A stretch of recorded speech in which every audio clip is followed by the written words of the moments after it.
말씀으로 하루 여는 복된 새벽에 하나님께서 우리에게 주시는 귀한 말씀은 누가복음 22장 1절에서 2절까지 되겠습니다. 온라인 동참하는 여러분도 다 함께 성경을 펴주시고 말씀 속으로 함께 가보실까요? 6월절이라는 무교절이 다가오매 대제사장들과 서기관들이 예수를 무슨 방도로 죽일까 궁리하니 이는 그들이 백성을 두려워함이더라. 아멘. 우리 주님의 인생 행로를 보면 전부 지뢰밭이었습니다. 여기도 대적하는 원수들, 예수 죽이려는 자들이 많았습니다. 그러나 예수 믿는 사람이 많기 때문에 그 백성이 두려워서 순례자들이 예루살렘을 떠난 후에 예수를 체포하여 죽이려고 했습니다. 그때 가룟 유다가 예수를 잡을 방도를 자세하게 그 제사장들에게 가르쳐 줍니다. 그래서 6월절에 우리 주님이 잡히게 됩니다. 1절에 보면 6월절이라는 무교절이 다가오매, 여러분 이 내용 속에 깊은 메시지가 있어요. 본래는 6월절이 있고 무교절이 그 다음 날부터 일주일 동안 이어집니다. 6월절은 이스라엘 백성이 애굽에서 나오던 날에 어린 양의 피를 이스라엘 집의 문설주에 바름으로 죽음을 피하고 애굽에서 나온 것을 기념하는 날입니다.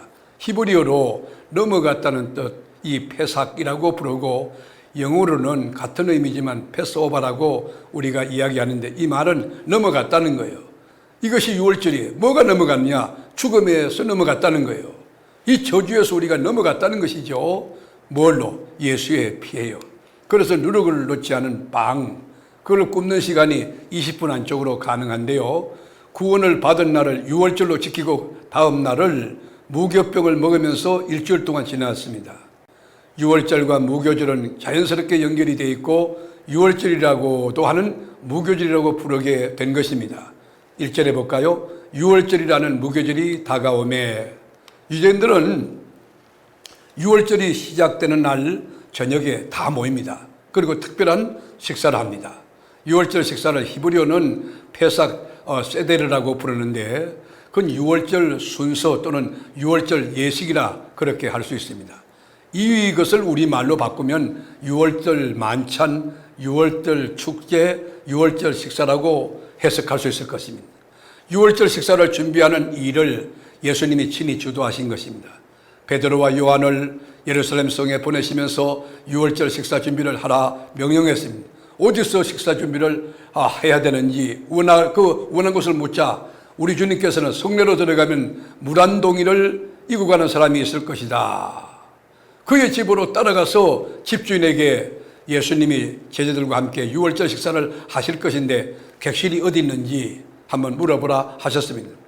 이스라엘 사람들의 집은 1층에는 주로 방들과 주방이 있고 2층에는 넓은 다락이 있고 6월절 식사에 필요한 음식까지 이 주인이 다 준비한 것입니다. 베드로와 요한은 깜짝 놀랐어요.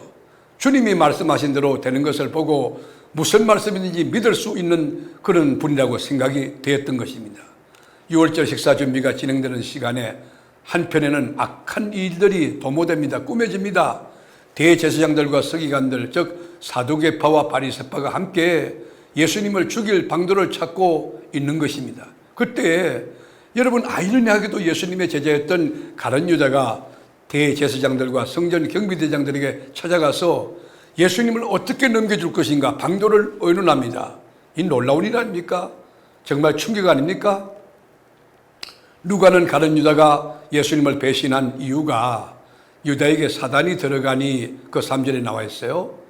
유다는 악한 마음을 품었고 그리고 재물에 대해 관심이 많을 때 사탄이 그 틈을 타고 들어가서 충동질하고 행동으로 옮기게 했다는 겁니다.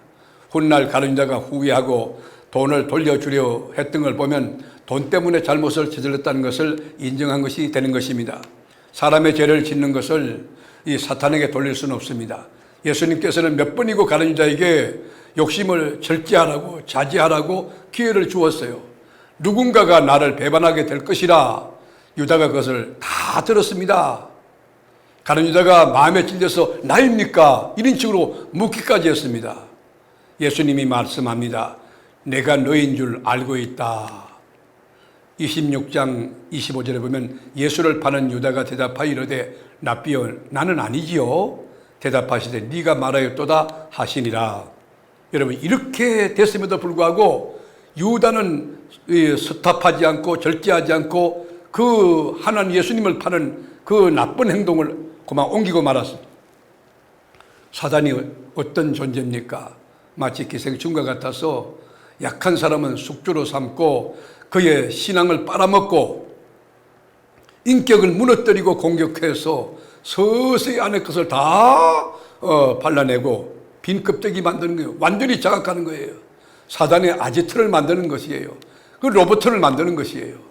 유다는 3년 반 동안 예수님을 따라다니며 많은 가르침을 받았습니다. 하나님 나라가 어떤 곳인지, 예수를 믿는다는 게 무엇인지, 예수 제자가 어떻게 살아야 되는지 자세히 가르쳤어요. 우리 주님은 6월절 어린 양처럼 자신의 살과 피를 내어주시는 시간을 앞두시고 제자들과 함께 의미 있는 식사 시간을 친히 준비하신 것입니다. 말씀으로 하루를 여는 복된 이 새벽에 사랑하는 교우 여러분, 이 가론유다 같은 그런 존재까지라도 이 사랑으로 품고 성찬을 베푸시고 주님의 살과 피를 나누는 우리 주님의 사랑, 여러분 21세기의 가론유다는 누구일까요? 홍나는 아닐까요? 내가 하나님 말씀을 배역하고 주님 주신 사명을 이제 거절하고 말씀을 버린 현대판 가론유다는 내가 아닐까요?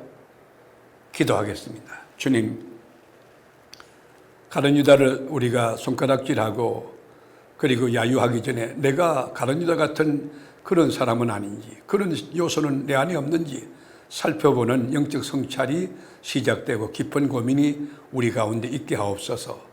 오늘도 두렵고 떨림으로 구원을 이루어가며 하나님의 뜻에 순종하고 말씀대로 살아가는 하나님의 사람 되게 해 주옵소서. 예수님의 이름으로 간절히 기도드립니다. 아멘.